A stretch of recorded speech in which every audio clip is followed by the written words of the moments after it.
अन्य चिंता रहित होकर, अनन्य चिंता किसको कहते हैं ना, अन्य चिंता, दूसरा कोई चिंता नहीं रहनी चाहिए, एकमात्र भगवत चिंतन। इसके लिए कोई एकमात्र चाहिए अंतःकरण की एक लगाव। जैसे किसी का बेटा मर जाता है, तो लाख कोशिश करके हमारा बेटा मर गया, वो तो कभी लौट के आएगा नहीं, कभी हम देखेंगे नहीं, लेकिन फिर भी विवशता, मन विवश होकर उस बेटा के चिंतन में तल्लीन हो जाता है। कोशिश करके भी, चेष्टा करके भी वो मन को हटाने में असमर्थ हो जाता है। क्यों? लगाव, बेटा के प्रति लगाव है ना, लगाव के कारण ऑटोमेटिकली उस चिंतन एक विवशता आ जाती है। साधन जीवन में भी जब साधक जान जाते हैं, जब भगवान ही हमारे एकमात्र, राधा रानी हमारे एकमात्र आत्मा से संबंधित है, हम राधा रानी के हैं, राधा रानी हमारी है, ऐसे बोध जब हो जाता है, ऐसे भावना जब हो जाती है, तो ऑटोमेटिकली उनके प्रति एक हृदय के एक आत्मीयता बोध जागृति होती है, जिस बोध के कारण हरे हमने संसार चक्र में घूम रहे हैं, ये मनुष्य तनु प्राप्त करके भी अगर इस जन्म में हम राधा रानी के चरण कमल प्राप्त करने में ना समर्थ हुए, तो फिर जा कर के ना जाने 84 लाख जोनी में फिर किस जोनी में हमको किसके ले जाएगा, क्या जन्म होगा, कौन सा जन्म होगा। मनुष्य जन्म होने से भी ऐसा थोड़ी कोई गारंटी है मनुष्य जन्म प्राप्त करके हम साधन करके भगवत प्राप्ति कर लेंगे। अगर तुम्हारा मन में ऐसे विश्वास है कि मनुष्य जन्म प्राप्ति करके हम भगवत प्राप्ति कर लेंगे, तो इस जन्म में कर लो, अभी तो समय है, तो आगे जन्म की चिंता क्यों करते हो? अभी कर लो, जो काल करना है अभी करके दिखाओ। चाहिए लगाओ। हमारा कितना समय लगेगा भगवत प्राप्ति में, ये तुम बता सकते हो, तुम ही बता सकते हो। बोले कैसे? ना देखो, इस हृदय में और दूसरा कोई चाहन है और कोई इच्छा है? अगर इच्छा है तो तुम्हारे लिए अभी समय है, समय लग जाएगा अभी। शरीर छोड़ने के बाद जहाँ पर तुम्हारा मन की लगाव है, फिर वहीं उस लगाव के कारण तुमको ऐसे ही फिर जन्म मिलेगा।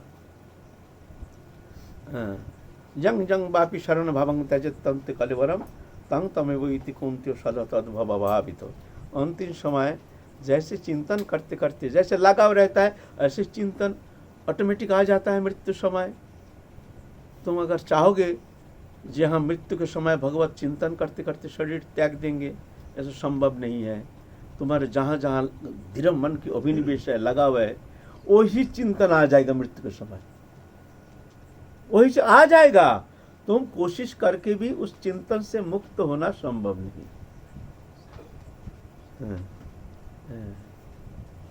वही लगा ऑटोमेटिक, तुम नहीं चाहते हुए भी वो आ जाएगा, सामने आ जाएगा। और उसी चिन्मय में, उसी चिंतन में तुम्हारा मन की एक तल्लीनता आ जाएगी। फिर जाके तदनुसार फिर जाके तुमको ऐसे शरीर मिलेगा। उस कर्म संपादन के लिए तुमको फिर जाना पड़ेगा। तब तक जब तक वो कर्म संपादित नहीं होता है, तब तक जा कर के ऐसा नहीं तुम भगवत प्राप्ति कर लोगे। इसीलिए भजन कम हो वो भी अच्छा है, मन में कोई इच्छा, कोई लगाव नहीं रहना चाहिए। कम हो अच्छा है, ठीक है, भजन कम होता है, हमारा उतना होता नहीं, नाम ध्यान धारणा उपासना उतना होता नहीं है, लेकिन देखना चाहिए इस मन में हमारे राधा रानी की चरण छोड़ करके आए कोई भी वस्तु के प्रति कोई लगाव या कोई व्यक्ति के प्रति कोई किंचित मात्र प्रेम नहीं रहना चाहिए। दिखाओ प्रेम, शो कराओ, लेकिन भीतर से जानना सब धोखाबाज है, ये हमारा कुछ नहीं, हमसे इसका संबंध था नहीं, है नहीं, होगा नहीं, होता नहीं, ये तो आगंतुक संबंध हो। लेकिन संसार जीवन में ये तो हमको दिखाना पड़ेगा। शो कराओ तुमसे हमारा बहुत प्रेम है, नहीं तो घर में अशांति आ जाएगी। सब विक्षेप करना शुरू कर देंगे। इसलिए नहीं, शो कराओ, लेकिन भीतर से जानना कोई हमारा नहीं है। तो लगाव होना चाहिए। भजन कम हो वो भी ठीक है, लेकिन मन कोई व्यक्ति या वस्तु पदार्थ के प्रति किंचित मात्र आसक्ति नहीं रहना चाहिए। अगर तुम्हारा मन अनन्य चिंतन करने के लिए भगवत चरण में ऐसे संलग्न हो जाता है तो मान लो और ज़्यादा देरी है नहीं, तुम उस मंजिल में पहुंचने के लिए तुम और ज़्यादा तुम्हारे लिए कोई बाधा है नहीं। बस हमारे कामना, हमारे वासना, ये हमारे बाधा के मूल कारण है ना। तो मन को इस तरह से भगवत चरण में संलग्न करने के लिए एक अविच्छेद अखंड भगवत चरण में मन लगाने के लिए चाहिए सत्संग। बिनु सत्संग न होरी कथा थे बिनु मोह न भाग, मोह गए बिनु राम पद होए न दृढ़ अनुराग।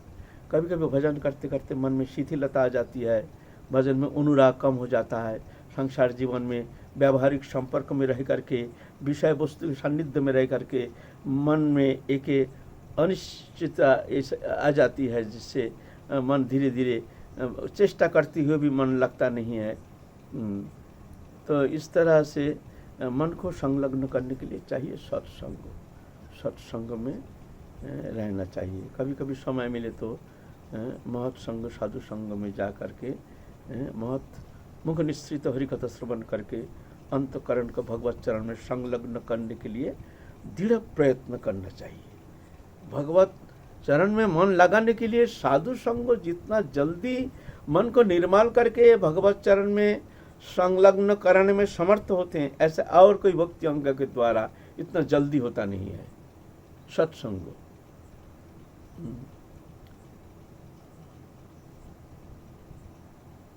सत्संग एकमात्र।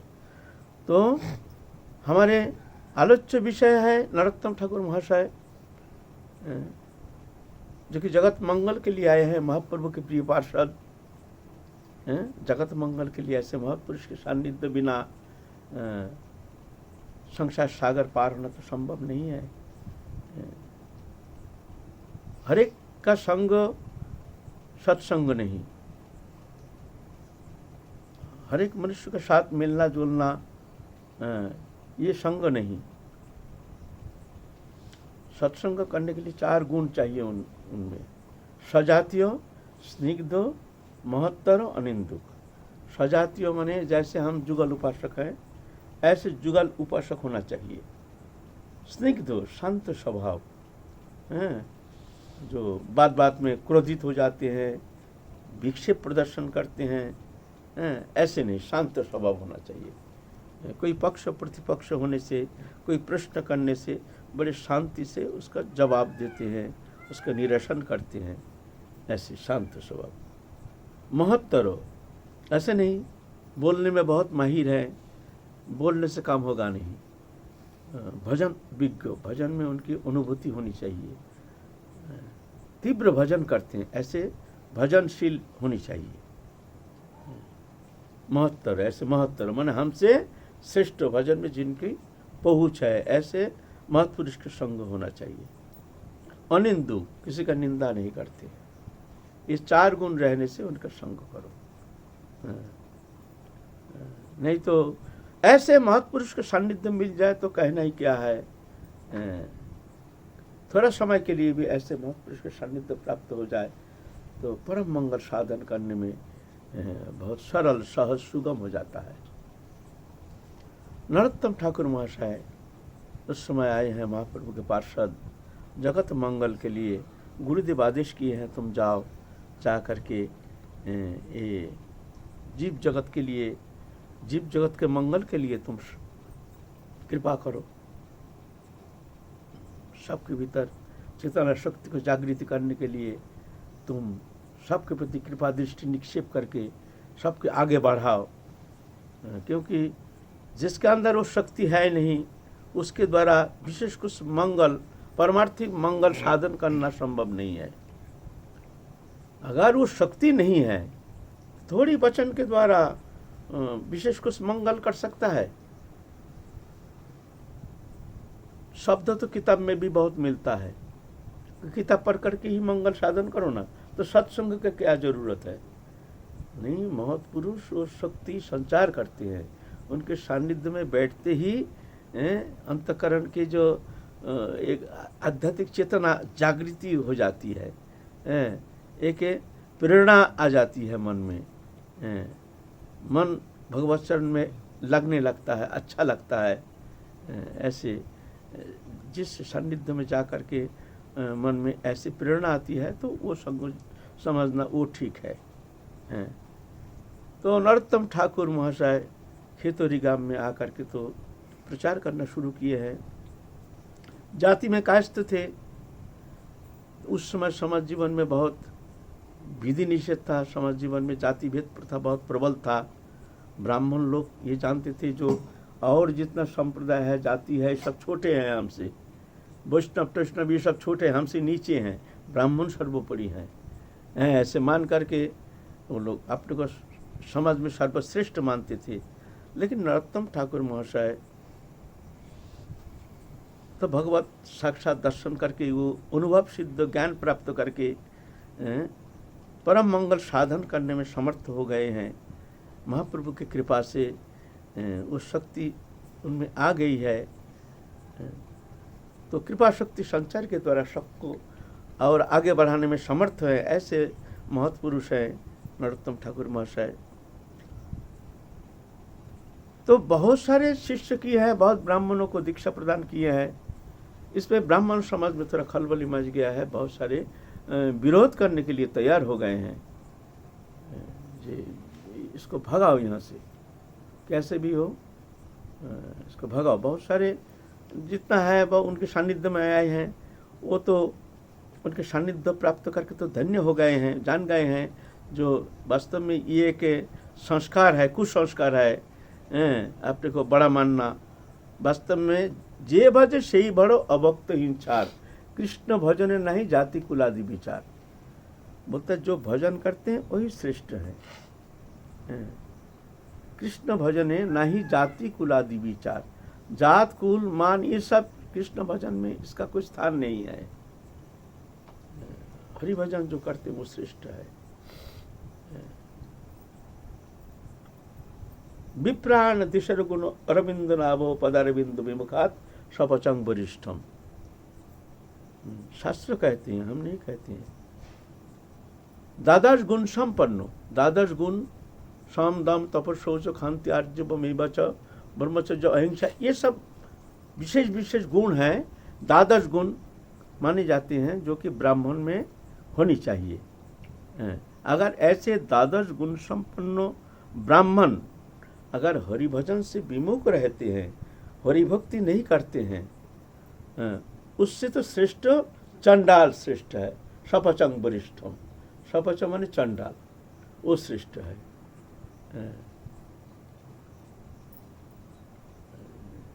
जो कृष्ण भजन करते हैं वो श्रेष्ठ है। जो भगवत चरण में किंचित मात्र भक्ति प्राप्त करने में समर्थ हो गए हैं वो श्रेष्ठ है, वो जगत पूज्य है।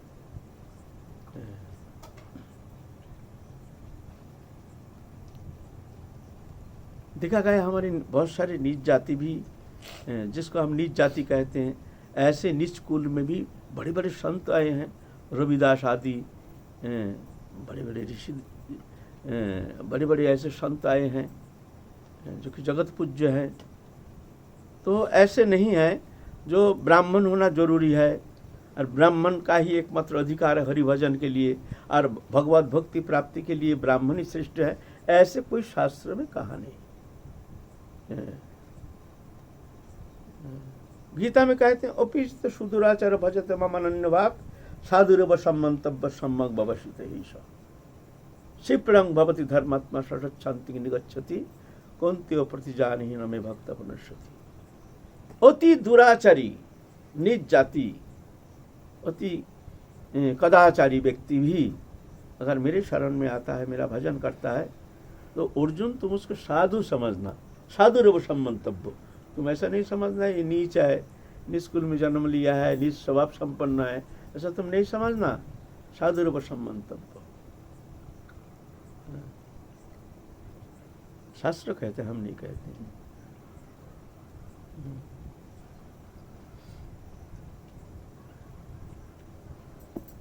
न में प्रिय चतुर्वेदी मद्भक्त सपच प्रिय तस्मै दियंग तथ ग्राज्यम सच पूज्य चतज्जम। हम नहीं कह रहे हैं, शास्त्र कह रहे हैं। हमारा दोष नहीं लगाना जो बाबा खंडन करते हैं। खंडन मंडन करते हैं। देखिए, ब्राह्मण कुल में जो जन्म लिया, उच्च कुल में जो जन्म लिया, वो प्रणम्य है, आदरणीय है, लेकिन भगवान के पास आदरणीय नहीं है। भगवान से कोई लेना देना नहीं है कौन किस कुल में जन्म लिया है।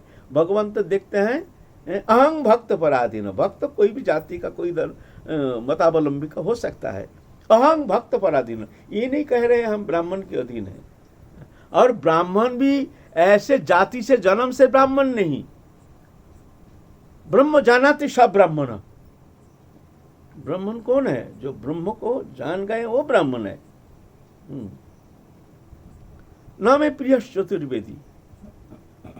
चतुर्वेदी ब्राह्मण मेरा प्रिय नहीं है। मदभक्त सपच प्रिय। सपच माने चंडाल। चंडाल लीच जाति माने कुत्ता भोजी। सपच माने कुत्ता भोजी। सपच प्रिय। अगर चंडाल भी मेरा भक्त होता है वो मेरा प्रिय है। तस्मै दियंग। अगर तुम्हारा कुछ दान करने का इच्छा होती है मन में तो उनको दो। तो ग्राह्यम। अगर मान लो तुमको कुछ लेने का इच्छा होती है, पवित्र वस्तु जिनका हाथ से ग्रहण करने से तुम अपने को कृतार्थ मानोगे, जो इनका हाथ से ग्रहण करके हम पवित्र हो जाएंगे, तत् ग्राह्यम। उनके हाथ से लो। सच पूज्यो। वो भी पूजनीय है हम तुम्हारे लिए। कैसे? यथा यहम। जैसे मैं तुम्हारे लिए पूजनीय हूं, वो भी ऐसे पूजनीय है ना। तो चतुर्वर्ण माया सिस्टम गुण कर्म विभाग सो। हमने 4 वर्ण सृष्टि किए हैं गुण एवं कर्म अनुसार, ना जन्म के अनुसार। तो ये शास्त्र में तो ऐसे कहते हैं। नरोत्तम ठाकुर कायस्थ कुल में जन्म लिए हैं, लेकिन वो तो भगवत पार्षद ऐसे महत्पुरुष के सान्निध्य प्राप्त तो बहुत दूर की बात है। उनके नाम चिंतन करने से, उनके स्मरण करने से भी अंतकरण पवित्र हो जाता है। ऐसे महत्पुरुष आए हैं महाप्रभु के पार्षद। तो वो तो जैसे महाप्रभु आदेश करते हैं, वो जानते हैं जगत मंगल करने के लिए आए हैं। बहुत सारे ब्राह्मणों को दीक्षा दिए हैं, इसमें तो खलबली मच गया है। इधर क्या हुआ, वहां के एक राजा था चांद राय। वो ब्राह्मण था, लेकिन बड़ा दुष्ट था और शक्तिमान भी था बहुत। उनका बहुत सैन्य था, घोड़सवार से लेकर के बहुत सारे ताकत भी था। तो गौड़ देश के जो बादशाह है उससे उनका लड़ाई था। लेकिन बादशाह जो है उनके ऊपर कुछ प्रभुत्व विस्तार करने में असमर्थ थे, क्योंकि जानते हैं उसका बहुत ताकत है। जिस कारण गौड़ देश के जो बादशाह है, शायद उस समय हुसैन शाह बादशाह थे, उन नाम तो नहीं बताया है। तो बादशाह उनसे भय पाने के कारण उनसे दूर रहते थे। जो मौका मिलने पर हम इनसे बदला ले लेंगे, है ना। लेकिन था बड़ा दुष्ट। राघवेंद्र राय था उनका पिता, और पुत्र है चांद राय, और उनका छोटा भाई था संतोष राय। दोनों ही बड़ा दुष्ट था। इधर तो नरोत्तम ठाकुर जहाँ रहते खेतरी ग्राम आसपास, इधर अंचल जितना है सबको तो कृपा करके ऐसे पवित्र कर दिए। चारों ओर हरि नाम में मुखरित तो करके हरि कीर्तन, हरि नाम, हरि प्रेम में सब ऐसे मतवारा हो गए हैं। प्रचार तो सर्वत्र हो गया है। अब वो तो देश को उद्धार करने के लिए आए हैं। तो ये जो दुष्ट है, ये बड़ा दुष्टता के साथ इस तरह से प्रजा को पीड़न करते थे। बीच में क्या हुआ, एक दिन उसको कोई ब्रह्मदैत्य पकड़ लिया, सवार हो गया चांद राय के ऊपर। ब्रह्मदैत्य तो पकड़ लिया, तो अब तो भाई भूत पकड़ने से क्या होता है, पागल जैसे हो जाता है। राजा हो गया पागल। पागल होने से अब राघवेंद्र राय जो है उनके पिता चिंता कर रहे हैं, अब तो बड़ा अनर्थ आ गया है। बेटा कैसे भी हो, लेकिन अभी तो पागल जैसे हो गया, ये तो ग्रहग्रस्त हो गया है, ये तो ब्रह्मदत्त सवार हो गया इसके ऊपर। बड़े बड़े गुणिन बुलाया, कोई गुणिन से काम नहीं होता है। क्या किया जाए? तो सोचे हैं जो भाई सुने हैं नरोत्तम ठाकुर बड़े नामी तो हैं, बड़े महापुरुष है, शायद उनके पास ऐसी कोई शक्ति होगी जो कि हमारे पुत्र को ठीक कर दे, तो उनको एक बार बुलाया जाए, नरोत्तम ठाकुर को।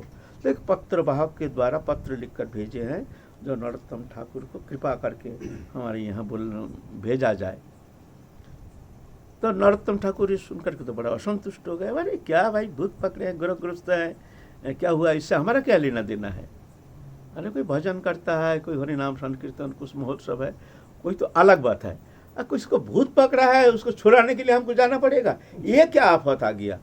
मना कर दिया हमसे, भाई ऐसा होगा नहीं, चलो भूत छुड़ाने के लिए हम आए हैं यहाँ।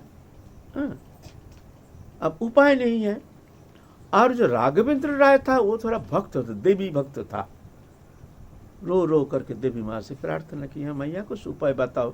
जितना गुणीन आता है, कोई गुणीन काम नहीं करता है, कोई गुणीन का क्रिया मुद्रा उनसे चलता नहीं है, कुछ कर नहीं पाता है। तो मैया ने स्वप्नादेश किया है, तू ये चांद राय को उनके चरण में समर्पण कर दे, उनकी कृपा हो जाएगी तो ये सब ठीक हो जाएगा, और कोई उपाय है नहीं। ऐसा स्वप्नादेश किया है।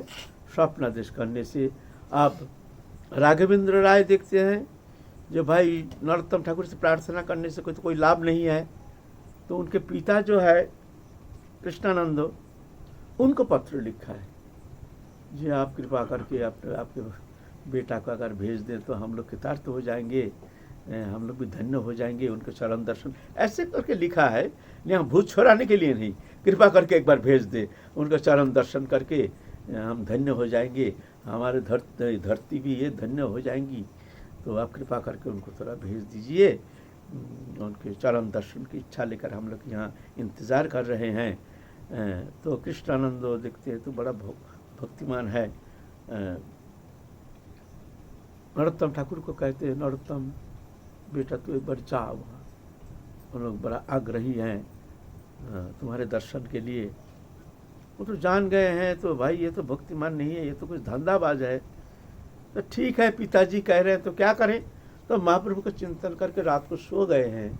जब महाप्रभु क्या आदेश करते हैं, रात को महाप्रभु आविर्भूत तो होकर के कहती है, तुम जाओ वहाँ, तुम्हारे बहुत सारे मंगल कार्य साधन करना है, और दुष्ट राजाओं को तुम्हारे द्वारा ही उद्धार करना है, उद्धार करने के लिए तुमको जाना पड़ेगा।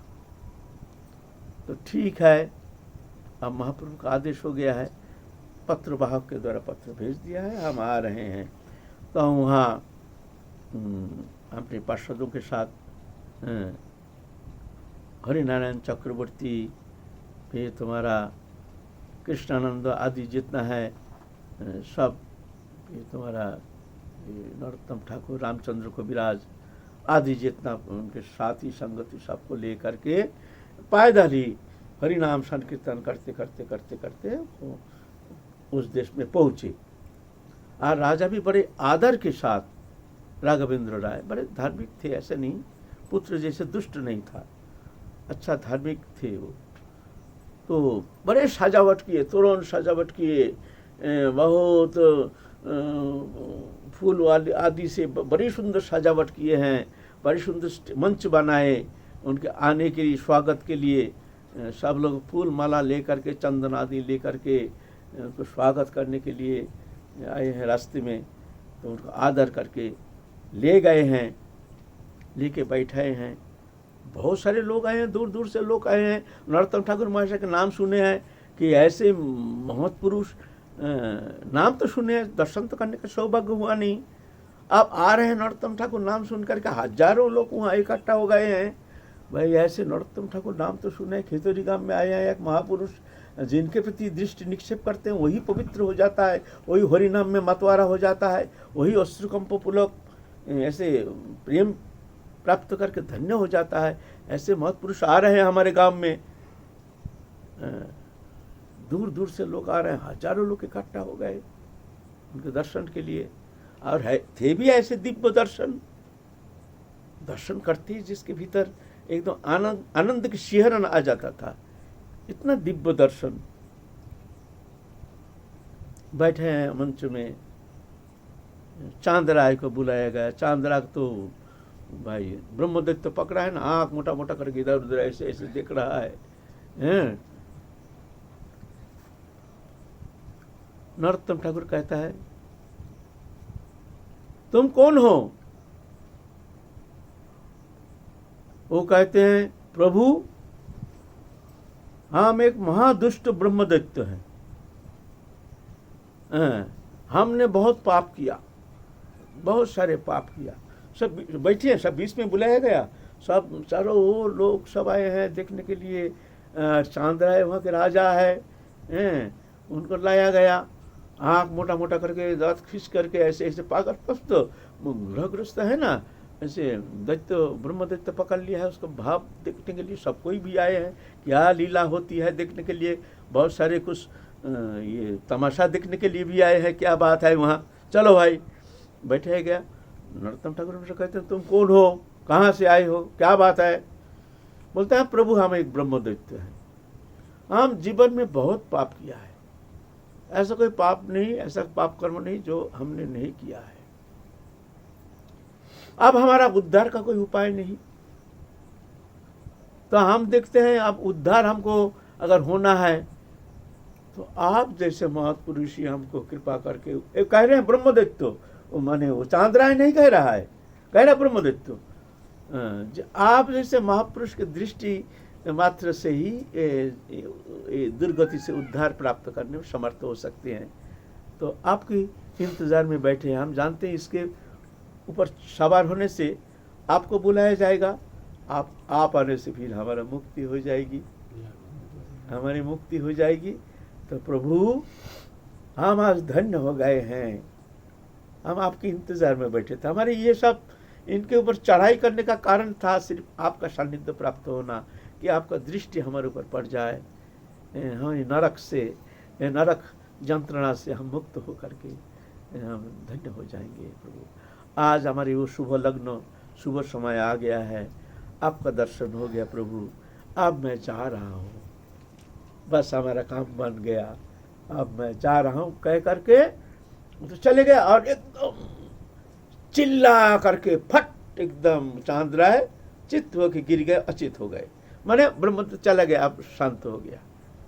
बहुत समय पीछे फिर जा करके आँख में पानी छिड़काव करके चांद्राय को थोड़ा स्वस्थ किया गया, शांत हो गया, वो भाव नहीं। नरोत्तम ठाकुर को देख करके उनके प्रेममय विग्रह, उनके अद्भुत महाप्रभु के पार्षद, आहा वो दिव्य दर्शन जिसका भाग्य होता है, ऐसे महाप्रभु के पार्षद आए हैं जगत मंगल के लिए, जगत उद्धार के लिए। देख करके उनको पूर्व स्मृति याद आ गई है, हमने बहुत पाप किया है, बहुत पाप किया है, जिस पाप के कारण हमारी ये दुर्गति है। आप नरोत्तम ठाकुर को दर्शन करके उनका अंतःकरण शुद्ध हो गया, निर्मल हो गया, पवित्र हो गया, एकदम भाव गदगद हो गया। और नरोत्तम ठाकुर भी उनके ऊपर ऐसे शक्ति संचार किए, महत कृपायांग दरमाहुर विमुक्ति स्तमदार संग संगम। ये मुक्ति का दरवाजा महापुरुष की कृपा, महापुरुष की कृपा एक बार हो जाए तो बस अति सुलभ हो जाता है ये संसार से मुक्त होना। तो उनके ऊपर शक्ति संचार किए, दृष्टि निक्षेप किए, उससे उनके जन्म जन्म का पाप, अंतःकरण की जो मलिनता, कुसंस्कार, कुकृत्य आदि जो कर्मजनित जो ग्लानि है सब निर्मुक्त हो गया, निर्मल हो गया। रोना शुरू कर दिए हैं चरण में पड़ करके। वो चांद्राय एक महादुष्ट लेकिन एकदम निर्मल हो गया। महाप्रभु नरोत्तम ठाकुर महाशय के चरण कमल में पढ़ करके रोना शुरू किए हैं, प्रभु हमको जगत में हम बड़े पापी बन के आए हैं, आप हमको कृपा करके ये मुक्त कर दीजिए प्रभु, हमारे पाप जीवन से हमको मुक्त करा करके हमको शुद्ध स्वच्छ निर्मल एक जीवन दान कीजिए प्रभु, आपके कृपा बिना ये होना संभव नहीं। तो नरोत्तम ठाकुर उनको छाती में भर लिया, तुम चिंता मत करो, तुम हरि भजन करो। तो वहाँ कई दिन रहे। चांद्राय एक अच्छा सच्चा वैष्णव हो गया, तिलक कंठी धारण करके परम वैष्णव, उनका छोटा भाई संतोष राय वो भी दीक्षा ले लिया, और उनके पिताजी राघवेंद्र राय वो भी दीक्षा ले लिया। आनुषंगिक वहाँ जो गांव के आसपास जितना ब्राह्मण अरे उच्च कुलोद्भव जितना सब सज्जन थे, सब दीक्षा ले करके फिर कई दिन वहाँ रहे, हरि भजन में हरि कीर्तन में ऐसे दिगंत मुखरित करके हरि बोल हरि बोल हरि बोल हरि बोल ध्वनि से एकदम चारों ओर आनंद में एकदम प्लावन बहा दिया है, जैसे प्लावन आ गया है। ऐसे देश को पवित्र करके फिर जाके नरोत्तम ठाकुर सबसे विदाई लेकर के चांद्रा कहते हैं, प्रभु हमको अच्छा नहीं लगता है, अब हमको संसार अच्छा नहीं, इतना बड़ा दुष्ट हो। अब बोलते हैं हम आपको साथ जाएंगे, चलो। चांद्राय भी चल दिए हैं नरोत्तम ठाकुर के पीछे पीछे खेतरी गांव में। वहाँ खेतरी गांव आए हैं समस्त भक्त मंडली लेके। नरोत्तम ठाकुर महाशय तो आनंद कीर्तन में निमग्न है। फिर काल चलेंगे, फिर नरोत्तम ठाकुर महाशय की जीवन चरित्र संबंध में काल कुछ आलोकपात करेंगे। जय जय श्री राधे।